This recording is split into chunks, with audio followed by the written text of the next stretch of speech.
Today, I'm going to cover what my general purpose rifle or GPR or go-to rifle is, and that is going to be the Mitchell Defense GWOT Doc. Generally speaking, when you see videos like this, you're talking about somebody who has never used a rifle professionally, they don't carry one professionally, and they're coming up with a general purpose rifle for no reason other than to operate in their basement on the internet.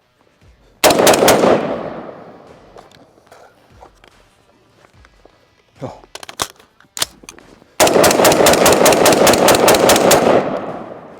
Well, I'm not a basement operator. In fact, I'm a real life professional end user. I will not call myself an operator, but I'm somebody who has used rifles at work. I'm somebody who uses them for a professional reason. And on top of that, more importantly, when we're talking about general purpose rifles, when we're talking about go-to rifles, you need to get out there and you need to train. You need to know how to run this rifle with 100% proficiency. A lot of folks, when I see these videos, they have no proficiency. Their rifle shooting skills, they suck. But more importantly, if you guys are new here, what I need you to do is I need you to subscribe to the channel. I need you to share this video with other folks. It will help push this video out and promote the 2A community. So let's get into some of the features on what makes this my go-to or general purpose rifle. With this rifle here, this is going to be a 16-inch overall length gun, meaning this does have a 16-inch barrel. And then up here you have a, let's say, somewhat comp or flash hider. I'm not a huge fan of overly aggressive comps or muzzle brakes on my ARs because they are very, very loud, whether it be shooting indoors, shooting around others, and they're frankly disruptive. And you don't really need them if you just know how to frankly run your gun. This rifle here though, with Mitchell Defense, what they do is they actually heat and press fit their barrel, meaning these barrels will not fit into the upper receiver, which is a machined billet, upper and lower. They won't fit unless it's heated. So this goes in here, and then the barrel on here, this could be a 416R stainless barrel on here that is pinned up here on the gas block. A lot of folks, they really like their cold hammer forged barrels that are chrome lined. Nothing wrong with that. It's a great combat barrel. But what I'll tell you is that this rifle itself shoots better than every single cold hammer forged barrel I've ever used in an AR-15 platform.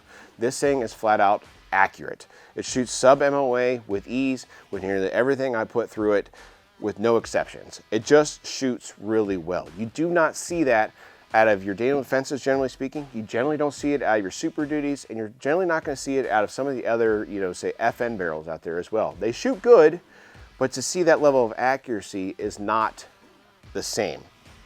What I like about that for myself is I want an AR-15 that is built well, is durable, and is extremely accurate, and especially if you're going to talk about a general purpose rifle, meaning it can kind of do everything. If I need to make a very accurate shot at 200 yards, this thing's going to do it. If I want to take this out to the range and I want to run, like say, long range scope carbine classes, it will do it because it's very accurate.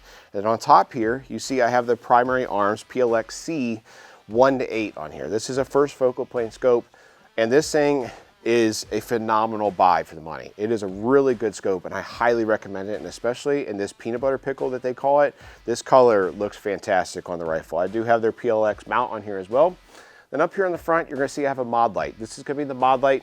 This takes the 18650 batteries and has a lot of throw and power. In fact, this thing is like a lightsaber, and for me, if I'm running a shorter rifle, I really prefer the HRT light because that HRT light does have that ODA switch and it's very easy to activate, but I do definitely like buttons, okay, that I can easily click on and leave on if I want, or momentary as well.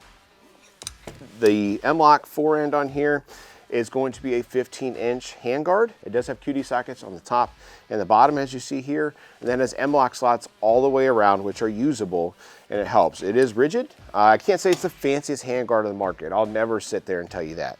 However, this rifle, through a little over 2,000 rounds now, has been absolutely 100% flawless. And again, like I said, it maintains its accuracy even with all of those rounds through it. Getting back into the receiver set here, with the Mitchell Defense, again, it is a billet machined upper and lower, very tight precision fit. And in fact, this is an ambi bolt release on here. It is not an ambi bolt lock. For me, I'm so used to just running ARs without any of that stuff on there that I don't really need it. I don't feel like I have to have it.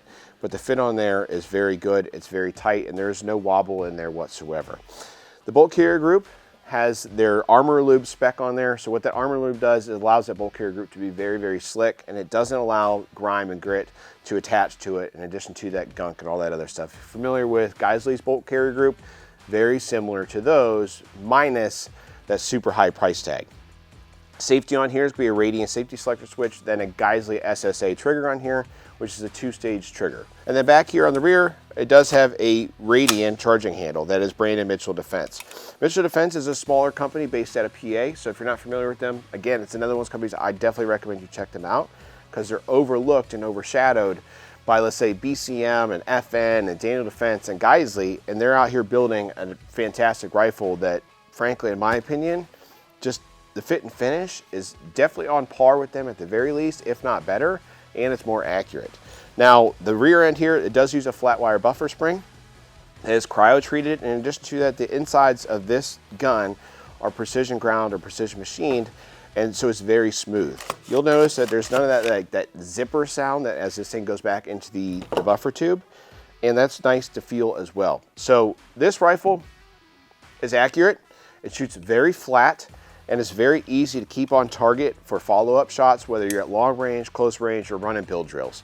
So let's get out on the range. I'm gonna show you guys how this thing shoots and hopefully present to you why this thing is really my GPR.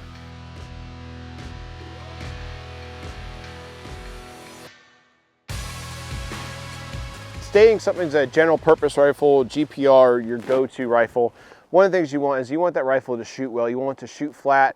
You want it to be able to be run fast. You want it to be accurate. You just want it to ultimately do everything and do it well. This rifle for me, like I said before in the studio, that's how this thing is. We're obviously out on the range today. The weather is absolute crap today, but this rifle has done nothing but just perform, and I think it's going to continue to do that. So let's show you guys how this thing shoots, how flat it shoots, and how accurate it is. I can't.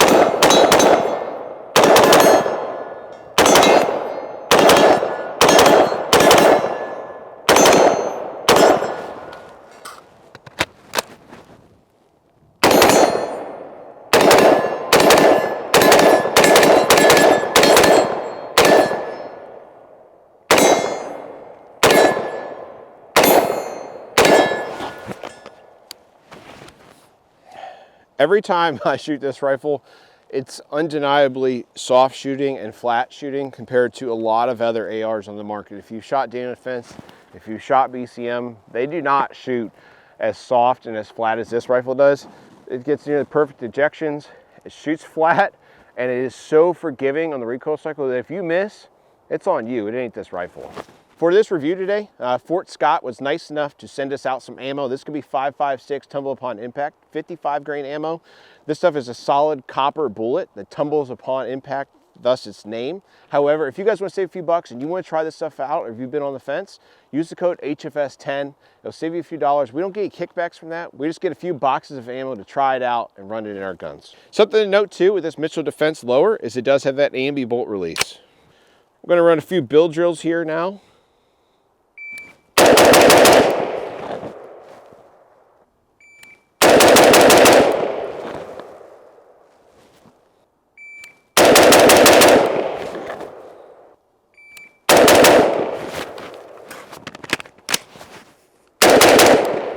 Every time I shoot this rifle, I frankly can't get over how flat and soft shooting of a rifle it is.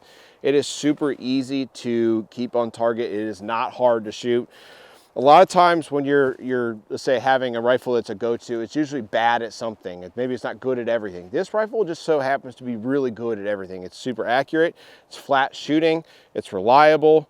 And on top of all that stuff, it is a complete package. You know, if you're interested in something like this from Mitchell Defense, I could tell you the GWOT Doc, how this thing's built and how it's fit.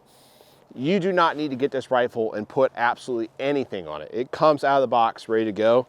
Throw an LPVO on here like this PLX from Primary Arms, Modlite like I have here. But you know, if you guys are curious about some of the stuff they have on this rifle, you're curious about the rifle, go to that description. In the description, there's gonna be a link to our website. The website will have an actual kit loadout per se, whether it be my belt, the optic, the light on there, whatever it is will be listed on there so you can check that stuff out.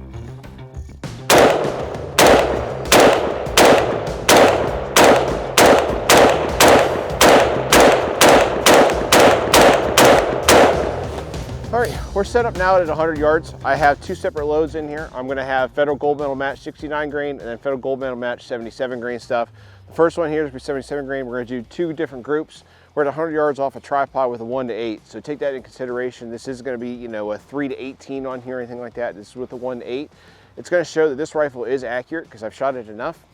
If you're looking for true precision, you probably need to go with a little higher power scope with a finer reticle. This 1 to 8, how big this reticle is not the best for shooting super tight groups. However, this rifle is capable.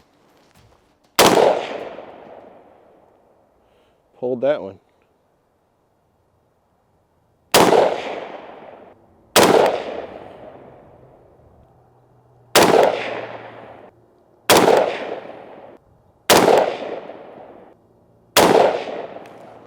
The Mitchell Defense GWOT Doc, like I said, is my general purpose rifle. In order to have a rifle that can meet all that stuff, you need it to be accurate, you need it to be able to run fast, use it for a multitude of different scenarios.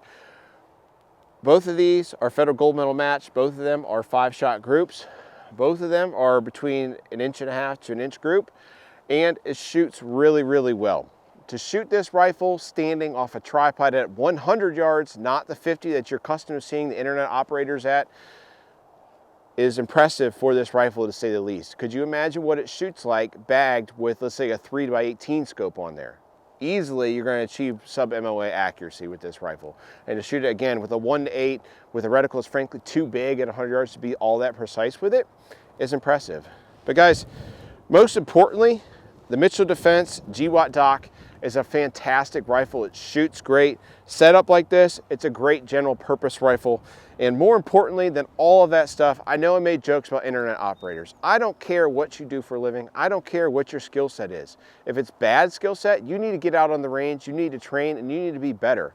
Because at the end of the day, you could have a rifle set up like this, so it costs you probably $4,500, but if you don't have the skill set to back it up, this thing is nothing more than an effective paperweight for you. But until next time, please make sure you like, comment, and share this video with all of your friends.